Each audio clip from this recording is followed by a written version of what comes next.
Wyatt Earp probably had star power when he was here, but it took a while to develop. She turned to me and said, "Is it true that you're the original Indiana Jones?" Well, I'd never heard of Indiana Jones. He was a real Renaissance man, and there were a number of those in show business at that time. Thousands jammed the Dodge City station to greet the stars, and an official welcome was broadcast from coast to coast. This picture is a classic. This is when I was 18. I just signed with the Yankees. Here's Mickey Mantle. We don't know what she would have been, but I suspect she would have reshaped American history in some way.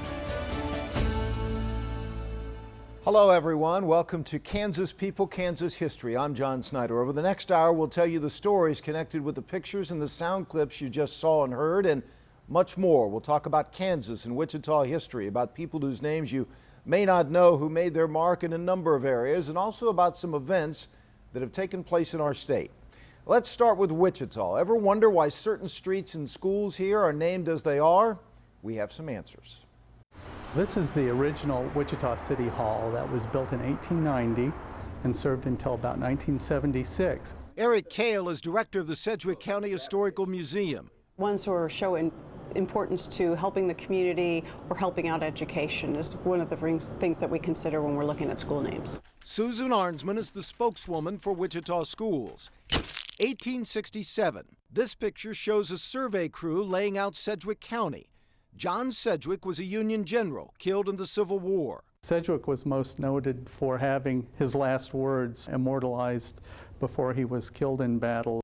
I believe he said they couldn't hit an elephant at this range. Maybe not, but they hit Sedgwick and our county is named for him. The Griffinstein School on East Galena is named for William Griffinstein, a Wichita founder in 1870. He's noted for having platted the town on a grocery sack and moving the original town site from over near North High School to downtown where it is right where we are today. There is Meade Street and the Meade Middle School on East Skinner. J.R. Meade, also a Wichita founder. He's noted for having really been responsible for the naming of the city Wichita after the Indian tribe that was here at the time. Jesse Hunter Black Magnet School on North High, named for a woman who's part of Wichita education history. She was the first public education teacher in Wichita, and so she mostly taught under Jesse Hunter and then got married to Jesse Hunter Black, but that is the reason why that school is named in her honor. The Cloud School on West 25th. Henry Rowe Cloud was the first Native American to graduate from Yale and became nationally known in education.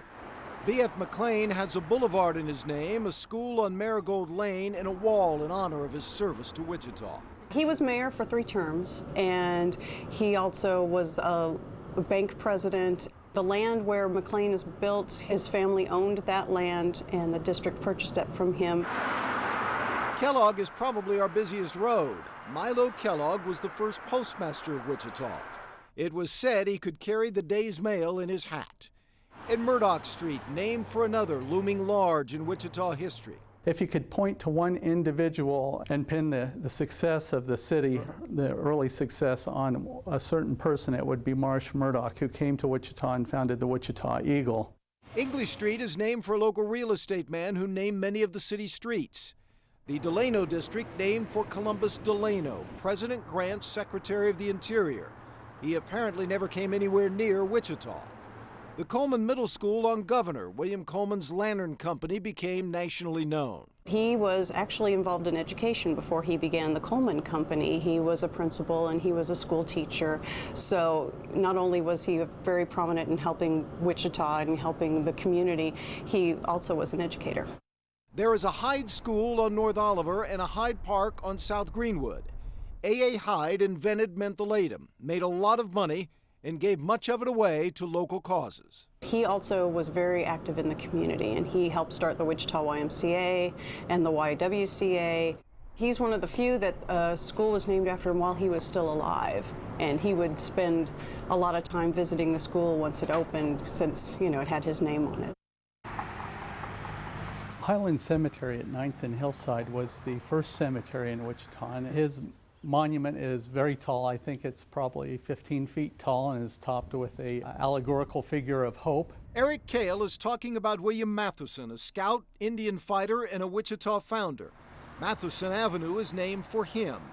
In his time, he was considered a hero, famous but modest, called by many the first Buffalo Bill. For saving settlers by delivering buffalo meat to them when they were starving, and I don't think he had to brag. He had a great reputation locally based on deeds that everyone knew about. Another whose reputation was based on deeds was one of our most dynamic presidents, Teddy Roosevelt. Roosevelt Avenue is named for him. Just one block east in College Hill is Quentin Avenue, named for Roosevelt's 23-year-old son, Quentin. He was killed in the First World War. Why is Hydraulic Avenue Hydraulic Avenue? Here's why. The hydraulic mill, built in 1874 out in the country then, no name for the dirt road, so it was called Hydraulic, after the mill. Lawrence Elementary School is named for Robert Lawrence, a civic and political leader who gave much to Wichita. He was instrumental in the beginning of the Wichita community. He was one of the first Wichita School Board members. He contributed a lot to Garfield University, which is now Friends University in that area of town. You've been by Lawrence's home site many times. His home, Maplewood, was one of the earliest mansions here. On that site now is the Masonic home at Seneca and Maple, one of our best-known buildings. Lawrence is also the Lawrence of Lawrence Dumont Stadium. The Dumont is Hap Dumont, the sporting goods salesman who founded the National Baseball Congress, bringing much recognition to Wichita. One of our elementary schools is named for a great journalist. William Allen White, obviously, he worked with the Emporia Gazette, and he worked with the Populist Party in Kansas, and he worked at other newspapers and wrote a lot of essays and editorials in the paper, and that got a lot of national attention. Curtis Middle School. You may not know Charles Curtis, but should. This country has had 47 vice presidents, only one a Kansan. He was also half Native American, and so he was known as the first Native American vice president. And he worked a lot on Native American issues when he was in the White House and when he worked as a senator for 30 years. The Boson Academy is named for Native American artist Black Bear Boson. You may not know his face or his name, but you surely have seen his best-known work. To many, the symbol of Wichita. If you happen to be going downtown Wichita, you will see the Keeper of the Plains, the confluence of the Big and Little Arkansas rivers, and it's a beautiful sculpture that way. So yeah, people do know his artwork if they don't know who he is, at least.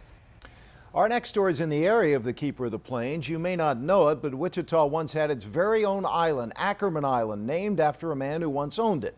It's no longer around, but it was once a very big part of this city.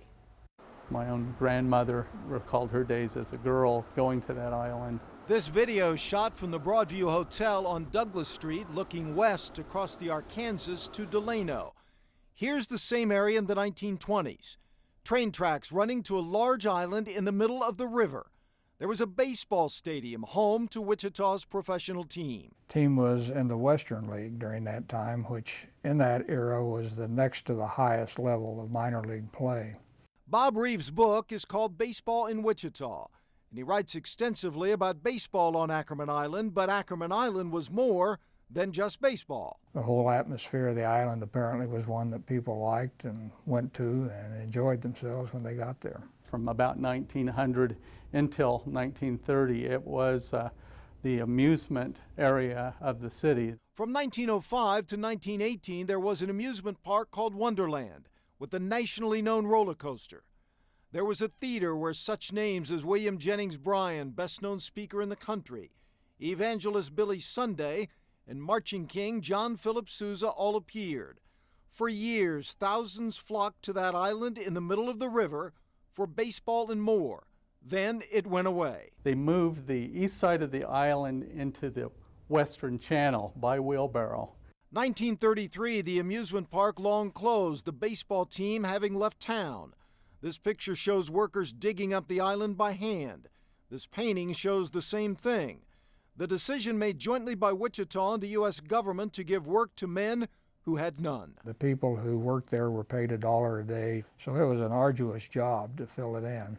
This picture shows the workers split the island from south to north, taking all the dirt from the east side and filling in the western channel, making just one channel and making the river some 300 feet narrower.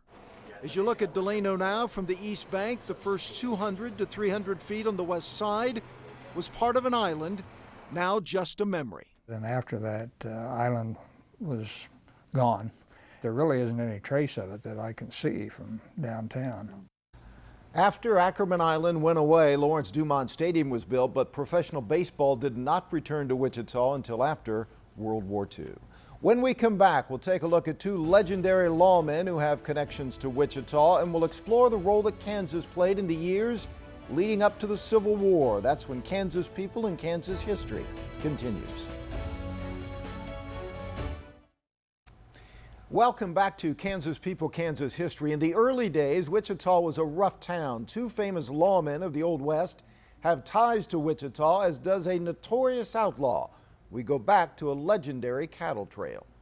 Well, come along, boys, and listen to my tale. I'll tell you of my troubles on the old Chisholm Trail. Jess Chisholm, a Wichita trader, traveled south to Texas. His trail would become the main route to drive cattle north to meet the railroad. Those cattle drives became part of American legend. Truly a plainsman who understood the area, and one of the earliest individuals cited in the establishment of a community here. In Wichita today, Chisholm's name is everywhere. Businesses, parks, and schools named for him. The railroad came here in 1872, and this became the Chisholm Trail endpoint, making Wichita a cow town, a boom town, and a wild place. For about 4 years, it was a Wild West cattle town, and everything that came along with it. Cowboys came with it. After months driving cattle, they had time, money, and guns. Wichita needed lawmen. One of the earliest became the most famous. Quieter, quieter, brave, courageous, and bold. Hugh O'Brien, one of many who have played Earp. This episode entitled Earp Comes to Wichita. It's fiction, but they got some things right. Listen closely. Wichita. There she stands, Wyatt. This is Douglas Avenue, our local Broadway. It sure makes Ellsworth look like a stage stop. You're in the big city, Mr. Earp. Texas House, Wichita Eagle, fine newspaper. Mine. The actor is playing Marsh Murdoch, the founder of the Wichita Eagle. Murdoch Street is named for him. In Wichita, Earp was not the legend he would be later, just another deputy, but Wyatt Earp probably had star power when he was here, but it took a while to develop. He became the stuff of legend as the West was fading. Wichita, Wichita, Wichita, Wichita. The movie Wichita, big star Joel McCrea playing Earp, again fiction. They got one thing right. That sign, everything goes in Wichita, that sign was at the town's entrance. You're a strange man, Wyatt Earp. A side note, the actress playing Earp's girlfriend is Vera Miles, 1947 graduate of Wichita North, later on Miss Kansas. She had a fine career in movies. Oh yes, the other legendary lawman. My name's Wyatt Earp. Bat Masterson. You got a lot of courage, Bat. Bat Masterson had roots here. His parents and brother are resting at Highland Cemetery. Earp and he were longtime friends who went on to great fame as lawmen in other places, Dodge City and Tombstone. But what about the legendary outlaw here? Catherine McCarty was the only woman to sign the petition making Wichita a town. Her son became Billy the Kid. She raised her family here. She was a laundress. Billy the Kid was described by Marsh Murdoch as a street urchin, I understand. The family was well known here in the community. The Kid left Wichita as a teenager and found an early grave in New Mexico. The cattle trade mostly ended here in 1876 and Wichita calmed down. But that period helped shape our history. Folks still speak of the Marshal of Wichita, and today it's a very nice town. Let's broaden our scope now from Wichita to Kansas history. The Civil War did not start here. It officially started, as you know, in South Carolina. But without question, a preview of the Civil War was here in Kansas, and John Brown, one of the most notorious names in American history, played a part. I am leaving Kansas now to continue God's holy word. The great actor Raymond Massey is playing John Brown, a man fanatical against slavery. He felt slavery was a state of war and had to be met in kind. He can't stand passivity in the face of what he views as evil. He wants to punch back. Tony Horowitz is a John Brown expert. His book, Midnight Rising, is the story of Brown's infamous raid on Harper's Ferry, Virginia, and his fight against slavery in Kansas. He comes here to join his sons who have settled in eastern Kansas and quickly becomes embroiled in the fight over whether Kansas will enter the Union as a slave or free state. The Kansas Territory was called Bleeding Kansas between 1856 and 1861. Many battles between those for and against slavery. This movie recreates the Battle of Osawatomie between Brown's followers and pro-slavers. Kansas was a preview of the Civil War. I think you can argue that the Civil War really begins here. I think most Americans are unaware of how violent this was and how early it was. Brown's most infamous act in Kansas, depicted here, was grabbing 5 pro-slavers from their homes and killing them in cold blood. Many felt then and now that Brown was crazy. I don't think he's insane, and I think then and now that's partly a legend as a way to dismiss him, because he's a very troubling figure. Brown left, then returned to Kansas, leaving in early 1859. Months later was the act that put him in the history books. Here is where I would attack first. The arsenal at Harper's Ferry. Harper's Ferry on the Virginia-Maryland border. Brown's plan was to seize the arsenal, arm the slaves, and start a revolt in the South. I think he really, more than anything, wanted to shock the nation and force it to face this sin of slavery. Brown and his men took the arsenal October 1859, but were surrounded and captured in a firehouse that still stands. 17 died, several of them innocent citizens. He may have known it wouldn't work. I think in his mind he recognized it might well not, and that he would die a martyr in the struggle to end slavery. That's what happened. He became a symbol. At his execution, the words the actor says are Brown's actual words left in a letter. Few in our history have predicted the future more clearly. I, John Brown, am now quite certain that the crimes of this guilty land can never be purged away but with blood. The Civil War started 17 months later. Over 600,000 men would die, more than all our other wars combined. As Union soldiers marched to battle, many of them sang these words. John Brown's body lies molding in the grave, but his truth still marches on. He's gone to be a soldier in the army of the Lord, and his truth still marches on. Now that final picture of Brown there is, of course, the giant mural that hangs in the state capitol in Topeka. Historians have voted Brown the most controversial American of the 19th century. There were no major battles here in Kansas during the Civil War, but there was something more terrible, a massacre, one of the worst in U.S. history, in Lawrence in 1863. Quantrell's Raiders, a phrase that struck terror to the hearts of Kansas and Missouri families during the Civil War years of 1860 to 1865. William Clark Quantrell was a Confederate officer. However, many felt that was only a front for thievery, thuggery, and murder. I think the Confederates believed, most Confederates believed, he went too far and that his tactics were too harsh. There's always the argument of the legitimacy of his rank, the legitimacy of him as a Confederate officer. Ken Spurgeon is a local historian, teacher, and filmmaker. His 2007 documentary Bloody Dawn tells the story of the raid on Lawrence, a raid resulting in the death of nearly 200 men and boys. I do believe a lot of people don't remember the Lawrence Massacre. Unfortunately, a lot of Kansans don't know the Lawrence Massacre. They don't know the story. Kansas was a free state in 1863, no slaves, but feelings ran high on both sides, and Lawrence was a hotbed of the anti-slavery movement. Our next engagement will be a major one, of vital importance to the Confederate cause. We're going to raid the town of Lawrence, Kansas. Brian Donlevy played Quantrell in Kansas Raiders. Quantrell led 300 hardened guerrillas in a surprise attack, killing and burning. It was not a battle, but something else. Use the torch. Burn the town. Burn it, Captain, to the ground. Lawrence is definitely a massacre. There was nothing like Lawrence in the Civil War. Those people got up and they were murdered. They were not defending themselves. There was no fight. They were unarmed civilians who were killed. It was a terrible atrocity.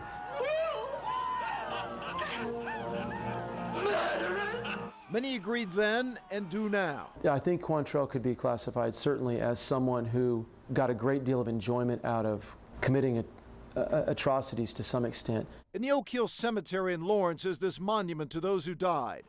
It seemed an event outside the normal horrors of war, outside the usual bounds of human behavior. a part of Kansas history. I think people need to remember those were people. They need to remember that there were 100 to 150 women who lost their husbands that day, children who lost their fathers. People in Kansas, and especially people in Lawrence, they knew the price of freedom. They knew the price of the Civil War. Quantrell's raid on Lawrence has been depicted or referred to in at least 18 movies and a lot of books. Quantrell himself died in 1865, ambushed by Union sympathizers. When we come back, show business will tell you about two Kansans who made their mark. And there was a day that Hollywood came to Dodge City. We'll have that in a moment. When Kansas People, Kansas History continues. Welcome back. Actors in any production will tell you the most important person in that production is someone you probably don't know, the writer. Most are little known, but one of the very best at his craft was a Kansan. Lay not up treasures for yourself on earth. Splendor in the Grass, Natalie Wood and Warren Beatty, troubled lovers in a Kansas town. Look closely at the pastor. For where your treasure is, there will your heart be also. The pastor is William Inge, not an actor, but a great writer, winning the Academy Award for writing Splendor in the Grass. William Inge became synonymous with the Midwestern small-town story. Mike Wood, Media Resource Director at Wichita State, is a William Inge expert. During the 50s, he was considered one of the three top playwrights on Broadway.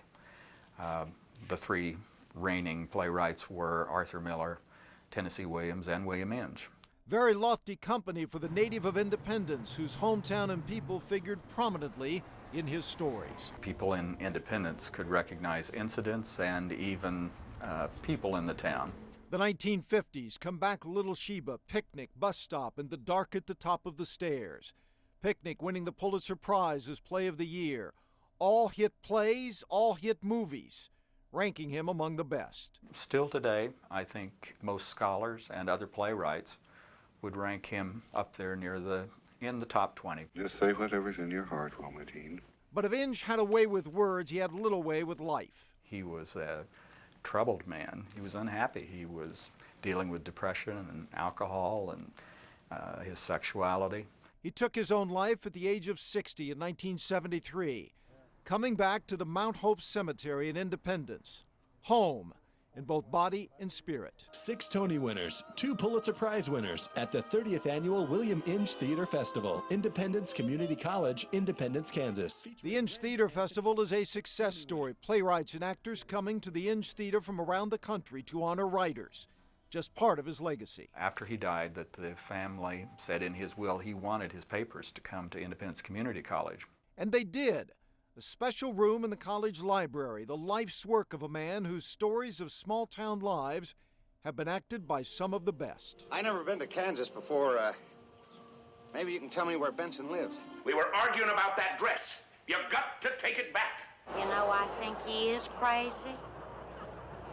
Sure he is. Crazy as a bedbug. I told you he was.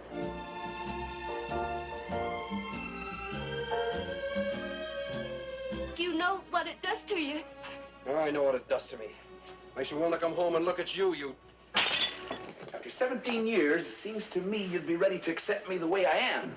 What is pizza? You don't know what pizza is? Where are you from? From Kansas. Is it nice out there in Kansas? Yep.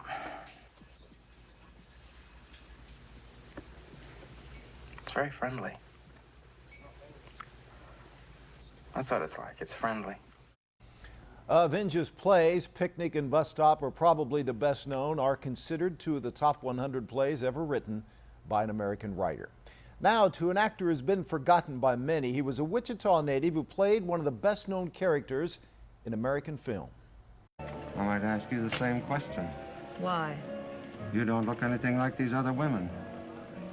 Give me time. The woman, Marlene Dietrich, a big star. The man, Wichita's Sidney Toler, who made over 80 movies starting in 1929.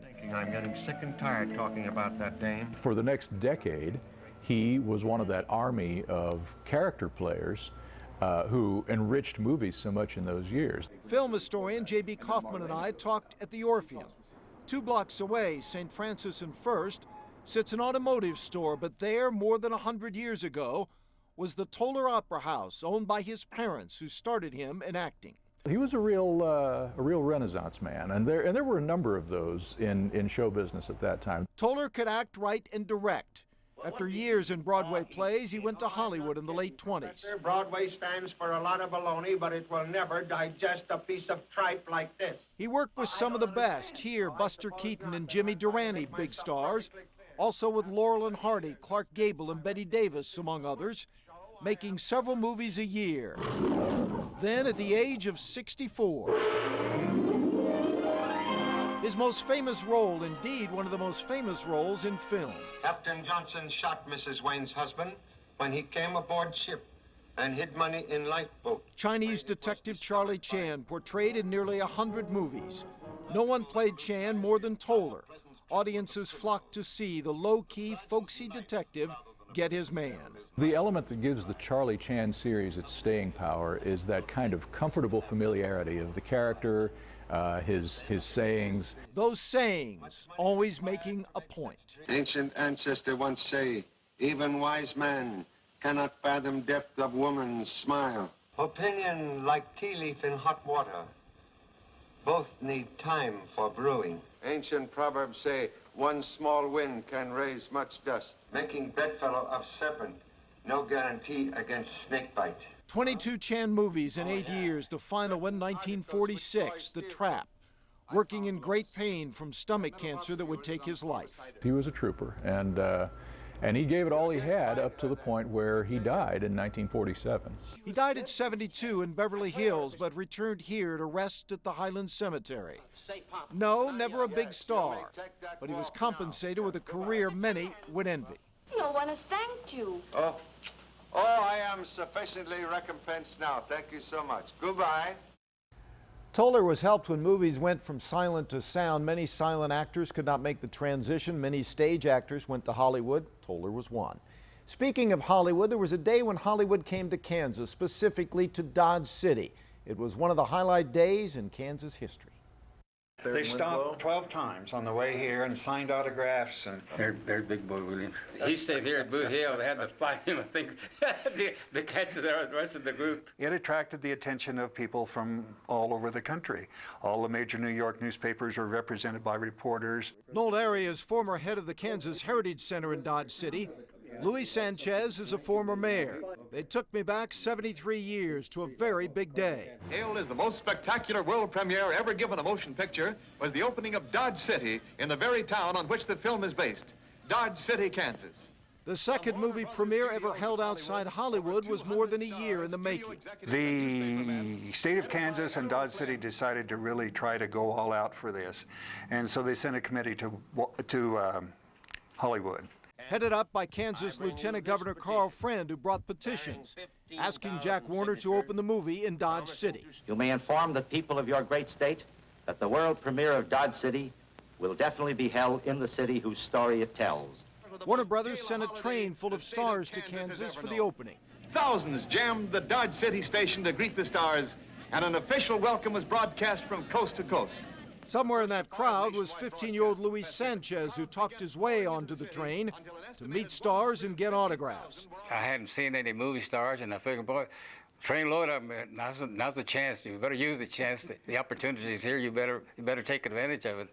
Some big names were there: Jane Wyman, John Garfield, and Humphrey Bogart, among others, but no one was bigger than one other name. The crowd rose its welcome as Errol Flynn steps to the microphone. Today's fans may find it difficult to realize how big Flynn was in 1939. Think George Clooney and Brad Pitt combined. Maybe you're afraid I might kiss you. You wouldn't dare. Now, I wish I were as sure of that as you are. He was a swashbuckler. He was a good-looking guy. He was tall. He fit everybody's dream. He really did. 2nd Street in Dodge City today. Here's what it looked like that day. A mile-long parade with bands, floats, and movie stars, ending up at the new stadium for a rodeo and more. They had a wedding, and Errol Flynn was the best man, and then Sheridan was the maid of honor for the occasion, you know. But that place was packed. It was packed. The crowds were the big story. This a look at the Dodge City station now. Here's a picture from then. Wall-to-wall people. Most agree about 100,000 showed up in a town of 10,000. And in the evening, the main event.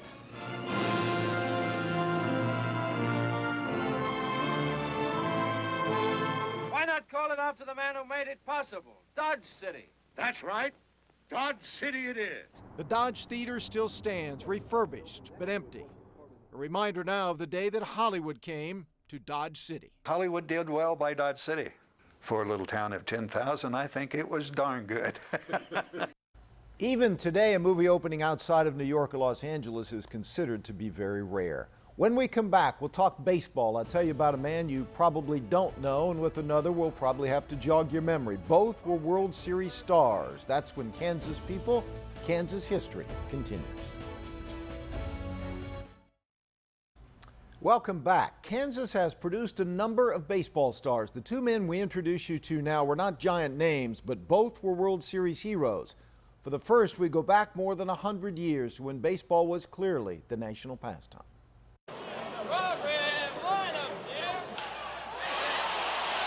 The sounds of baseball. On pillars under the grandstand at Lawrence Dumont are pictures of players who played for Wichita teams or in the stadium. Most well known, not this man, Frank Isbell, but he should be. He spent 10 years in the major leagues where he set several records that still stand. Baseball historian Bob Reeves wrote Baseball in Wichita. When he talks of Isbell's career, almost all with the Chicago White Sox, he talks of a man who was also a hero off the field. In 1898, he ran into a burning house and rescued a baby. The house across the street from the ballpark was burning. He saw the family run out and somehow heard that the baby was still inside, so he went inside to get it. Isbell's time was long ago. This film is from about 1906 when he was playing. Things were different. And the ball was a so-called dead ball. It was not as resilient. Bats were big and heavy, so there were very few home runs. The style of play emphasized things like bunting and base stealing and speed. That was Isbell's game. Here he dives back to first. In 1901, he stole 52 bases to lead the league. Here he heads for home, a solid player. His heroics came in the 1906 World Series against the heavily favored crosstown Chicago Cubs. The first 4 games, he really did nothing. He had 1 hit in those 4 games. He became the series hero. A record 4 extra base hits in Game 5, 3 more hits in Game 6. 7 hits in 2 games, another record. Both still stand. After the major leagues, Isbell, who married a Wichita girl, managed and owned several Wichita minor league teams. He was here for almost 30 years, for the most part of 30 years, and was prominent during that entire time. Pictured here with his sister and mother, he worked for the rec department, then was elected Sedgwick County Commissioner in 1940, taking notice of those who had less. And each Monday would go to the point at which foodstuffs and other goods were handed out to poor people, and he seemed to have a special interest in that. He died at 65 in 1941. Across from Wichita State, the Mission Cemetery is his resting place. Baseball record holder, off-the-field hero, compassionate commissioner. The cheers faded long ago, and he is mostly unknown now, which happens to many, not just ball players. Generally speaking, fame doesn't live a whole long time past a career, so it goes away rather quickly. Isbell is one of the few men in Major League history who started and played all 9 positions, doing so many times. We profiled this next man during World Series time when baseball was front and center. I went to Larned to meet a man who knows both the highs and the lows of baseball's biggest stage. This picture is a classic. This is when I was 18. I just signed with the Yankees.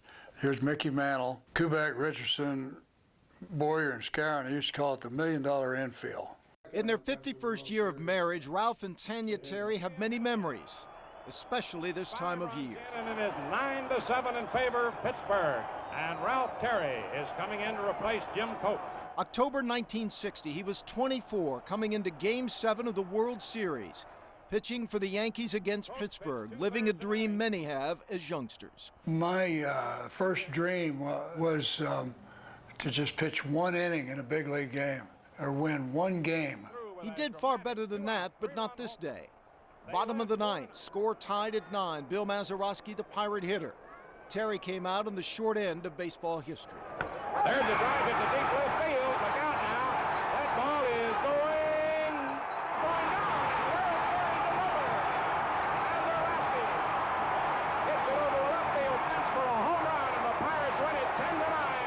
felt the worst for his legendary manager, Casey Stengel, who had managed his final game. I said, Casey, I feel bad about ending it this way for you. He said, forget it, kid, and come back and have a good year next year. Well, Stengel was God to me, and that's how I handled it. That was the greatest counseling a guy could ever have. He did have a good year in 1961, winning 16. In 1962, 23 wins. And in the World Series against the Giants, found himself starting Game 7.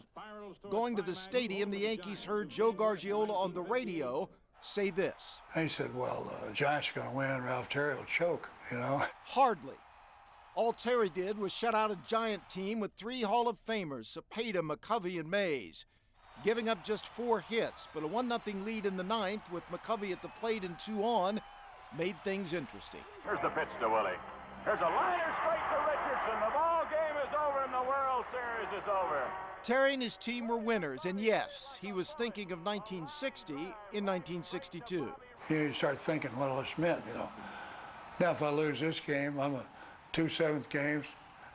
I'm going to have to, I'm one of America's, Mr. Can't win the big one. You'll lose, you have to lose, move out of the country, you know. Instead, he was carried from the field by teammates, won a car from Sport Magazine as the series' most valuable player, and gained a memory which has lasted a lifetime. I heard somebody say that we're just people of habits and memories. So, no, that was great. I mean, this time of year, I remember how much I loved baseball and how much fun it was. The Yankees win 1-0 on a brilliant clutch effort by Ralph Terry, the hero of the 20th World Championship won by the New York Yankees. A member of the Kansas Sports Hall of Fame, after baseball, Ralph became a PGA golfer, playing a number of senior events, once finishing 15th in the Senior British Open. When we come back, we introduce you to Kansans who live lives of travel and adventure, 2 of them very well known in their time. The other, one of the most accomplished Wichita natives, was actually honored by the Queen of England. That's straight ahead on Kansas People, Kansas History. Welcome back to Kansas People, Kansas History. Photographing animals and people in their natural environment is common today, but among the first to do it and do it very well was a Kansas couple who became famous. Their story started in Chanute.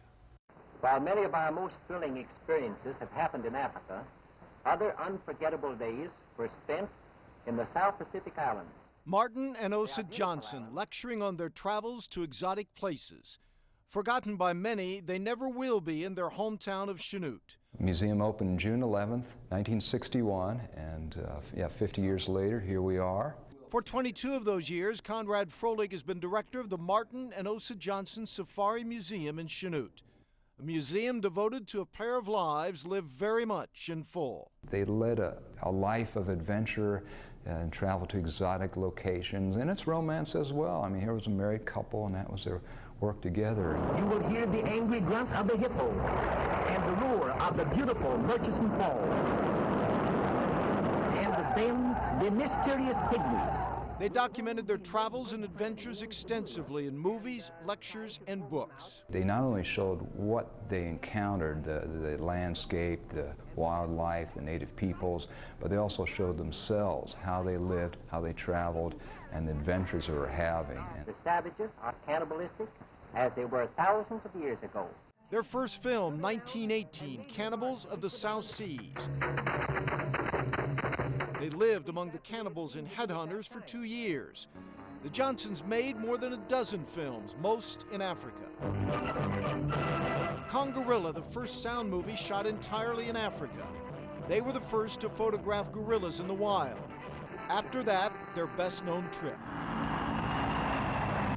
Their Flying Safari, 1933 to 34. It broadened their ability to document wildlife and native peoples in the lands of Africa. 2 years, 2 planes flying all over Africa.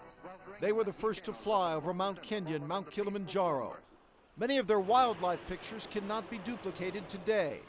They saw sights few would ever see, and Martin knew it. Animals all over the plains. There must have been several hundred square miles of game just exactly as you see in this picture.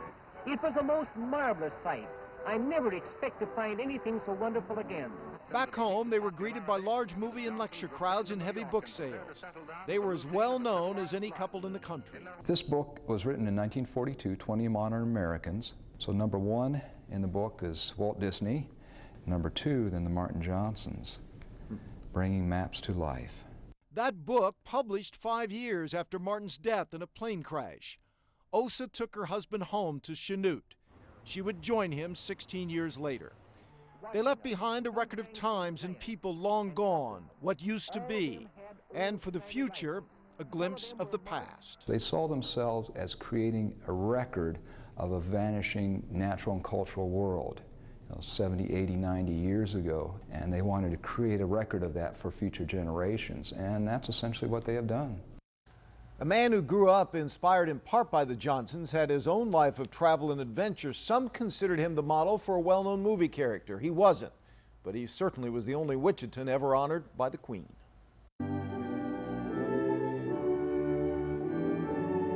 1998, Queen Elizabeth will hand out some of the highest awards in the British Empire, one to Dr. Schuyler Meade Jones from Wichita. I wanted to see Paris and Rome and London and Athens and all these famous cities. He knew early he wanted travel and adventure, leaving for Europe in 1950, working as a photographer and reporter in Paris, then Africa. Thinking I might spend 6 months there, and ended up spending the best part of 5 years.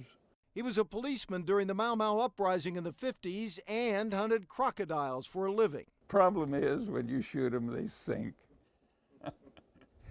So, in response to my question, what they said the obvious, you jump in after them. He wrote a book about Africa, then 1958, The Trip of a Lifetime, in a minibus starting in Greece. I then set out overland across Asia, driving across Turkey and Iran and Afghanistan, Pakistan, into India and Nepal. Studying people and cultures, he spent nearly 6 years in a remote part of Afghanistan where people lived as they had for centuries. The people of Afghanistan are wonderful, hospitable, good-humored, great people. Afghanistan was really one of the most important experiences of my life. He earned a doctorate in anthropology at one of the most hallowed schools in the world, Oxford University in England, where there was an opening at the famed Pitt Rivers Museum. So I applied for the job and got it, not realizing that I would spend the next 30 years there teaching anthropology and eventually running the museum. Here's 4 volumes by a British officer named Reginald Schomburg. He has lived in 2 worlds, learning and books, and travel and adventure. His passport reads like a novel, these countries only a partial list of his travels. His life gave rise years ago to a rumor he was the model for one of Hollywood's most popular characters. Many said Harrison Ford's Indiana Jones was based on him. He says no, others thought yes, including another museum director. She turned to me and said, "Is it true that you're the original Indiana Jones?" Well, I'd never heard of Indiana Jones.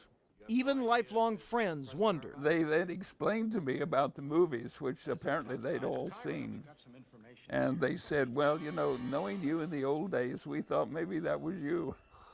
Later, back at Oxford, I discovered it was quite a widespread rumor amongst my students. He was not the model for Jones, but could have been. Oh yes, the Queen's Award.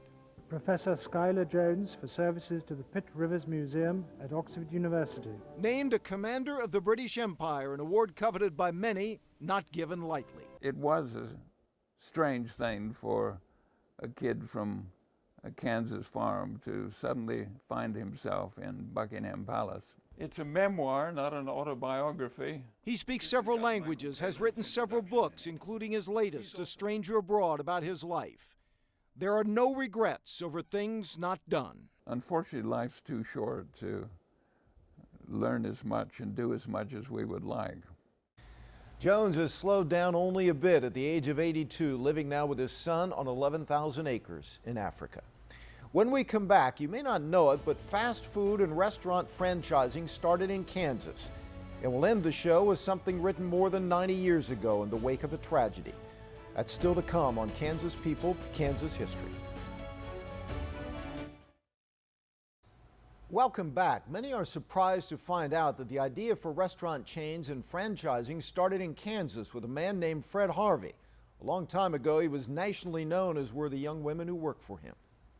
When the Harvey Girls with Judy Garland came out in 1946, You've got yourself another Harvey girl. everyone knew what a Harvey Girl was. They served train passengers throughout the West. You had to be able to get off the train and get back on the train. They were like an army of the Harvey Girls, of waitresses, to be able to serve that quickly. I talked with Stephen Freed at Kansas City's Union Station. His book, Appetite for America, is the story of the Harvey Empire. This is Fred Harvey as a young man. In 1876, he opened his first trackside restaurant in this building, the Topeka train station. But basically, this was the first hospitality empire in the country, the beginning of chain restaurants, chain hotels, as we know them. The difference is we don't always associate chains with the best. The Harvey chain was the best of everything. Indeed, formal place settings with excellent food cooked by top-notch chefs. Food and atmosphere people in the West had not seen. It was an obvious thing that would later come. The difference was doing it first and figuring out how to do it so that it was great. As the Santa Fe Railroad went west, so did Harvey. Almost every stop in Kansas had a Harvey restaurant: Kansas City, Topeka, Emporia, Newton, Wichita, Dodge City, and more. Eventually, he added Oklahoma, Texas, New Mexico, Arizona, and California. There's one thing you girls have yet to learn. A Harvey girl is more than a waitress. Wherever a Harvey house appears, civilization is not far behind. They were doing it in kind of a secular American way, believing there was a way to civilize this country without preaching to people, but to show them, look, this is good food, this is decent, these are hardworking women, this is what these towns should be. The company and the girls became a cultural touchstone.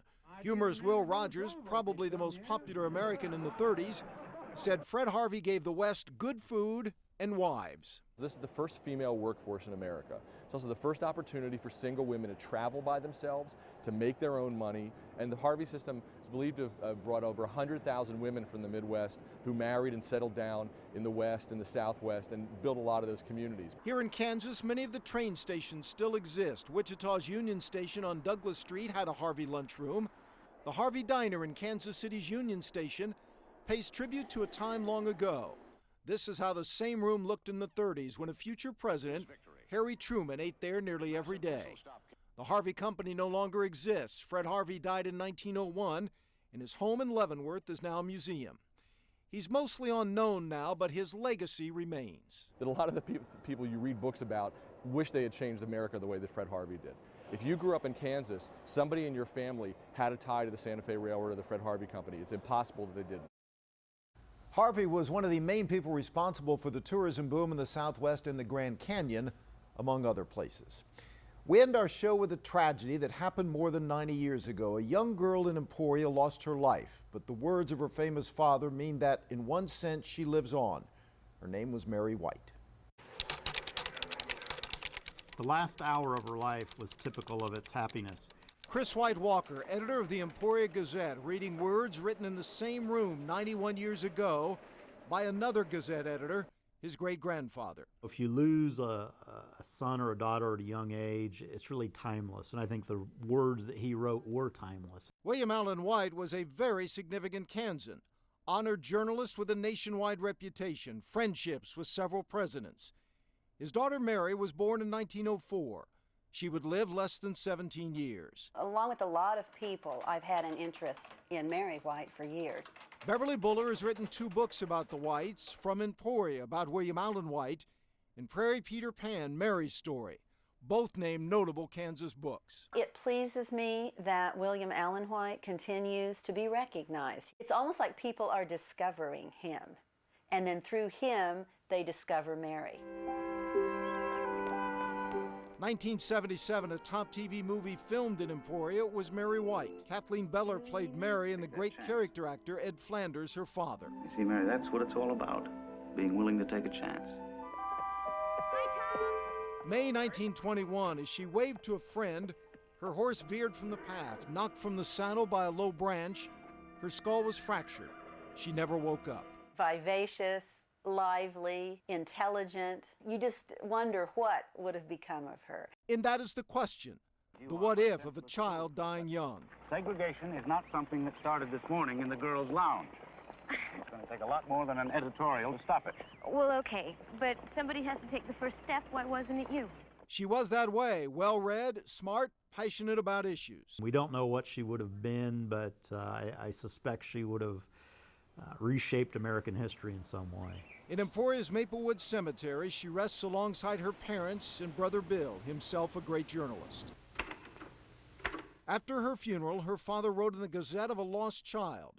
Her death, coupled with his grief and his skill, produced one of the great essays in American journalism. She would have made a name for herself anyway, but he has kept her alive. Very much so. Reprinted thousands of times over the years. White wrote of a daughter's life, a father's love, and a hope for something beyond death. The last two lines have become famous, read here by the great-grandson of a great writer about a great aunt he never knew. A rift in the clouds in a gray day threw a shaft of sunlight upon her coffin as her nervous, energetic little body sank to its last sleep. But the soul of her, the glowing, gorgeous soul of her, surely was flaming in eager joy upon some other dawn.